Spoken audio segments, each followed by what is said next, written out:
Anda kembali menyaksikan Kompas Siang, Saudara. Sirekap Komisi Pemilihan Umum kembali menjadi sorotan. Kali ini yang disorot adalah perolehan suara Partai Solidaritas Indonesia yang naik hingga mendekati 4%, syarat minimal partai mendapat kursi di DPR Senayan.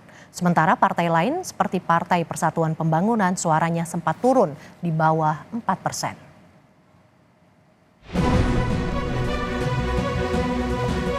Dalam sepekan terakhir, jumlah suara legislatif Partai Solidaritas Indonesia atau PSI dari data Komisi Pemilihan Umum jadi perbincangan di masyarakat. Lantaran angkanya tiba-tiba melonjak menjadi 3%. Di aplikasi Sirekap milik KPU hingga Senin 4 Maret pukul 9.45 waktu Indonesia Barat, dengan suara masuk 65,84%, suara PSI, partai yang diketuai oleh putra Presiden Joko Widodo ini, memperoleh 3,13%. Angka ini sedikit lagi ke angka 4%. Syarat minimal parpol duduk di kursi DPR di Senayan. Angka ini berbeda jauh dengan hitung cepat yang digelar sejumlah lembaga survei. Sebagai perbandingan, dalam hitung cepat Litbang Kompas pada 14 Februari 2024, partai yang kini dipimpin Kaisang Pangarep, putra bungsu Presiden Jokowi, perolehan suaranya hanya 2,8%. Tingkat partisipasi hitung cepat Litbang Kompas adalah 83,8%. Soal dugaan penggelembungan suara PSI, KPU tak berikan banyak komentar. KPU hanya bilang masih melakukan perhitungan di tingkat kecamatan dan kabupaten. Kan rekap nasional ya, teman-teman menyaksikan semua nih. Kita cek satu persatu catatan keberatan atau catatan kejadian khusus, itu sampai kepada sumber aslinya. Bisa komentar soal itu ya, tapi intinya proses-proses rekapitulasi di kecamatan kan boleh dikatakan sudah hampir selesai semua. Kemudian di kabupaten kota juga sudah mulai rekapitulasi di kabupaten kota juga boleh dikatakan sudah hampir selesai semua. Presiden Joko Widodo enggan menanggapi suara PSI yang mengalami lonjakan versi rekapitulasi penghitungan sementara KPU di aplikasi Sistem Informasi Rekapitulasi Suara Sirekap. Menurut Jokowi, soal suara PSI yang mengalami lonjakan dalam beberapa waktu terakhir sebaiknya ditanyakan ke PSI dan KPU. Itu urusan partai, tanyakan ke partai, tanyakan ke KPU.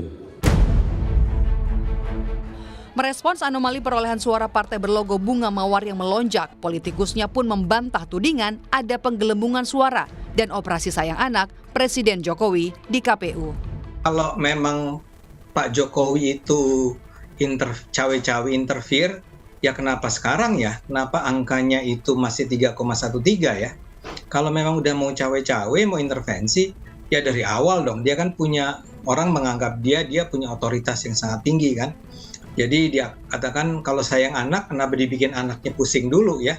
Sampai nggak naik-naik ya. Baru sampai sekarang jadinya, sekarang pun masih 3,13. Kalau Jokowinya sayang anak, dalam artian bersikap diskriminatif gitu ya. Ya udah dari awal dong, ngapain nunggu sampai sekarang? Masalahnya, memang peningkatan suara PSI merugikan partai lain yang perolehan suaranya sudah di atas syarat kursi di DPR. Seperti yang dialami Partai Persatuan Pembangunan atau P3. Suara P3 sempat turun drastis menjadi di bawah 4% di Sirekap KPU. P3 pun mempermasalahkan anomali rekapitulasi ini ke KPU. Yang kami sebut anomali, begitupun suara P3 kami curiga dicek hasilnya ternyata ketika dibaca di Sirekap itu jadi turun. Alhamdulillah kemudian Sirekap kembali ke track yang benar meskipun dalam Undang-Undang Pemilu, Undang-Undang 7 2017 pasal 393 bahwa hasil resmi pemilu itu adalah hasil penghitungan secara berjenjang.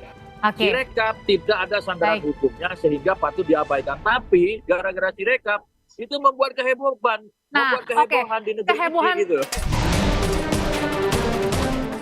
Perkumpulan untuk Pemilu dan Demokrasi Perludem punya jawaban mengapa Sirekap milik KPU sering kali jadi pangkal kericuhan pemilu 2024, baik di pemilihan presiden maupun kali ini di pemilihan legislatif. Menurut Perludem, tampilan penghitungan Sirekap yang tak akurat terjadi sejak awal. Tetapi bila tidak diperdebatkan, angka Sirekap ini bisa dianggap yang benar. Sementara data yang benar adalah rekapitulasi manual yang kini tengah dilakukan KPU. Ya, Sirekap itu kan janggal sejak awal, Mbak. Makanya ramai begitu. Yang janggal itu adalah mengapa sebuah sistem yang pasti akan menjadi fokus dan perhatian banyak orang itu tidak disiapkan dengan presisi. Kan ini problemnya ada beberapa sejak kita bahas sejak awal. Problem teknologi yang ternyata tidak akurat dan valid di dalam membaca antara pindai hasil dengan konversi data angka. Yang kedua, sosialisasinya juga kurang baik kepada publik. Publik itu hanya membaca halaman awal dan itu tidak salah ketika mereka terpaku pada grafik yang ada di muka dan tidak semua tuh tahu bahwa mereka bisa mengkonfirmasi kepada gambar C hasil. Yang ketiga, komunikasi publiknya juga kurang baik begitu. Ada masalah, ramai, menjadi spekulasi, kontroversi, tapi respon klarifikasinya itu lambat. Jadi tidak langsung disajikan ini loh data yang valid. Hingga saat ini, KPU masih melakukan rekapitulasi berjenjang. Pengumuman resmi hasil pemilu 2024 akan dilakukan 20 Maret mendatang. Data perolehan suara dan berbedanya formulir rekapitulasi di TPS dan tampilan grafis perolehan suara di website KPU sebaiknya segera dibereskan agar tak terus terjadi kericuhan di masyarakat gara-gara hasil suaranya hilang atau tiba-tiba muncul untuk satu atau dua pihak. Tim Liputan, Kompas TV. Saudara, Bawaslu membantah dugaan penggelembungan suara PSI dalam kurun waktu 3 hari naik secara signifikan. Ketua Bawaslu Rahmat Bagja mengaku sudah memeriksa semua laporan dan berkoordinasi dengan Panwas di seluruh wilayah untuk dugaan penggelembungan suara PSI. Hasilnya tidak ditemukan pelanggaran terkait suara yang diduga menguntungkan PSI. Beberapa yang kita verifikasi tidak terbukti, kemudian kita verify ke lapangan misalnya, sudah dicek lagi ke C hasilnya, yang perlu kita lihat kan C hasil. Dan juga sudah diselesaikan oleh teman-teman di tingkat bawah, sehingga kalau ada nanti kita verifikasi lagi, kita lanjutkan apakah teman-teman Panwas juga telah misalnya ada selisih data di Cilegon tapi sudah dapat selesaikan, jadi sudah disinkronkan dengan C hasil yang ada. Lalu bagaimana tanggapan KPU atas kecurigaan hasil perhitungan di aplikasi Sirekap? Kita akan tanyakan langsung ke jurnalis Kompas TV, Fedriska Ananda. Selamat siang Rizka, hasil rekapitulasi suara yang diunggah di aplikasi Sirekap mendapat respon kurang baik dari masyarakat. Lantas bagaimana tanggapan pihak KPU, Rizka?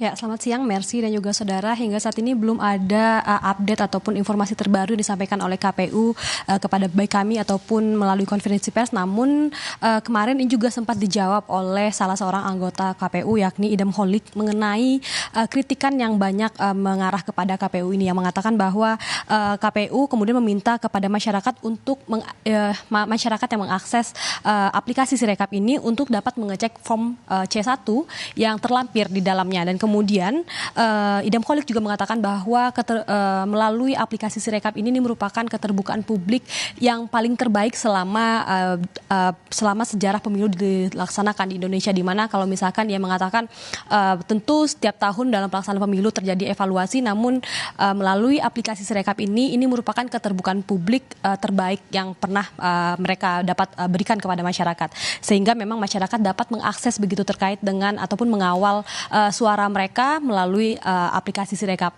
Memang banyak kontroversi ataupun kritikan yang tertuju kepada KPU. Bagaimana kalau misalkan pada ketika pemilihan presiden ini banyak kritikan mengenai kesalahan dari aplikasi Sirekap ini melakukan pindaian dalam formulir C1 ini sehingga salah membaca data.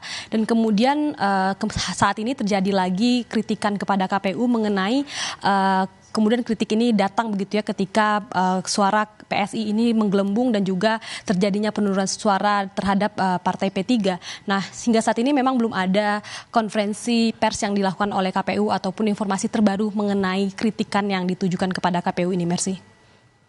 Penghitungan suara luar negeri sudah rampung, apakah hari ini langsung dilanjutkan dengan penghitungan suara dalam negeri?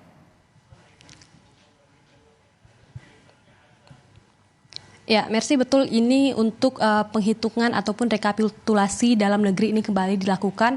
Bagaimana kalau misalnya kita ketahui kemarin ini penghitungan suara secara manual begitu ya, sudah melalui ataupun naik ke tahapan kabupaten kota, dan memang beberapa sudah ada yang sudah rampung begitu, diantaranya Provinsi Jawa Timur yang sudah merampungkan rekapitulasi manual, dan kemudian memang meskipun ada beberapa provinsi lain yang masih belum menyelesaikannya. Hingga saat ini KPU juga masih menunggu bagaimana kemudian hasil rekapitulasi tingkat kota dan juga kabupaten ini sehingga dapat dilakukan rekapitulasi nasional dalam sesegera mungkin. Bagaimana kalau misalkan KPU ini targetnya ini tanggal 20 Maret nanti ini akan diumumkan hasil rekapitulasi nasional sembari menunggu begitu terkait dengan pemilu ulang yang dilaksanakan di Malaysia pada tanggal 9 hingga 10 nanti, yang mana kalau misalkan informasinya ini akan dilaksanakan melalui kotak suara keliling begitu ya. Sehingga memang targetnya nanti pada tanggal 15 Maret sudah selesai, sudah rampung dihitung suara dari Malaysia sehingga kemudian dapat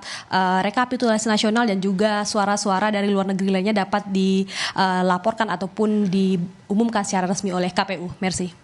Proses rekapitulasi masih berjalan. Terima kasih jurnalis Kompas TV Fedriska Ananda yang melaporkan langsung dari gedung KPU RI di Jakarta.